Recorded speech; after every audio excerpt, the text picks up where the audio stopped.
For Pacifica Radio, I'm Christina Onnested. In Gaza, Israeli strikes have killed at least 96 people and wounding some 172 others in the last 24 hours, according to the health ministry.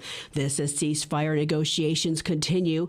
Late Monday night, U.S. President Joe Biden said he hoped a ceasefire would be reached by Monday. He spoke ahead of an NBC interview where hundreds of activists with Jewish Voice for Peace rallied nearby to demand he back a ceasefire in Gaza and stop arming Israel.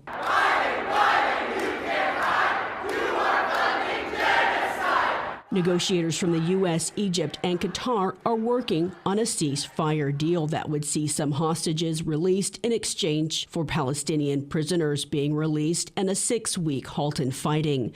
Israel's Prime Minister Benjamin Netanyahu's office says his army has presented the war cabinet a ground offensive plan for Gaza's southern city of Rafah along the border with Egypt, where 1.4 million Palestinians have sought safety. Speaking at the United Nations Human Rights Convention Monday, Secretary General Antonio Guterres reiterated a call for a ceasefire and warned against an Israeli ground invasion into Rafah. An all-out Israeli offensive on the city would not only be terrifying for more than 1 million Palestinian civilians sheltering there, it would put the final nail in the coffin of our aid programs. I repeat my call for a humanitarian ceasefire and the immediate and unconditional release of all hostages. Antonio Guterres, Al Jazeera's President Joe Biden said Israel would be willing to halt its war on Hamas in Gaza during the upcoming Muslim fasting month of Ramadan if a deal is reached to release some of the hostages held by militants. Al Jazeera is reporting Ireland's Senate unanimously called for sanctions against Israel over its war in Gaza. The motion calls on Ireland to stop American weapons bound for Israel from traveling through Irish air and seaports, and it supports an international arms embargo on Israel. The vote still has to pass through Ireland's parliament to become law. President Joe Biden is meeting with the top 4 leaders of Congress to press for action to avoid a looming government shutdown today and to send emergency aid to Ukraine and Israel. Parts of the government could begin scaling back services as early as Friday. Biden is also pushing House Speaker Mike Johnson to schedule a vote on a $95 billion national security package that the Senate passed, which bolsters aid for Ukraine, Israel, and the Indo-Pacific.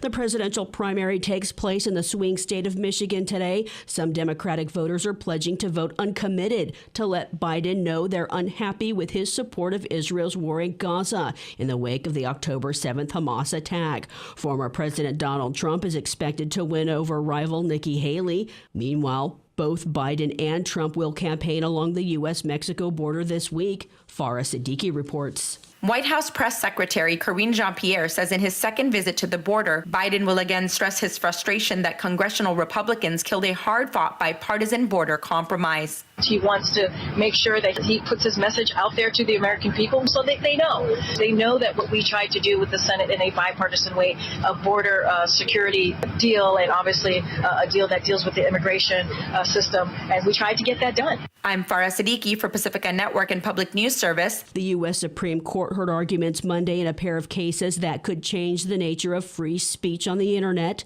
The court heard challenges to a pair of red state laws in Florida and Texas that would limit the way social media companies moderate their content and even prevent them from banning users. Christopher Martinez reports. Florida Solicitor General Henry Whitaker argued in support of Florida's law in the case Moody versus Net Choice.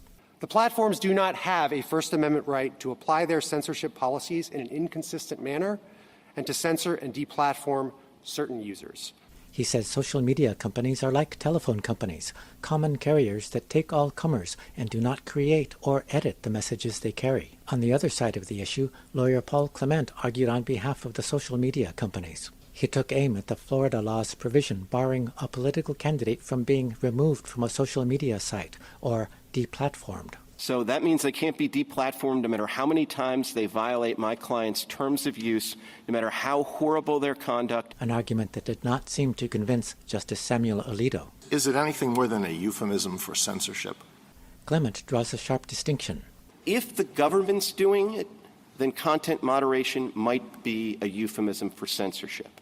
If a private party is doing it, Content moderation is a euphemism for editorial discretion. U.S. Solicitor General Elizabeth Prelogar weighed in on the issue, speaking on behalf of the U.S. against the Florida law, saying the measure violates the freedom of expression. The interest that Florida has asserted in affecting these content moderation choices is to change the speech on the platforms. It doesn't like the way that the platforms are moderating content, and it wants them to create a new expressive product that reflects the state's judgments about what should go on the website. And that is just not an interest that's unrelated to the suppression of expression. I'm Christopher Martinez. I'm Christina Onestad reporting for Pacifica Radio.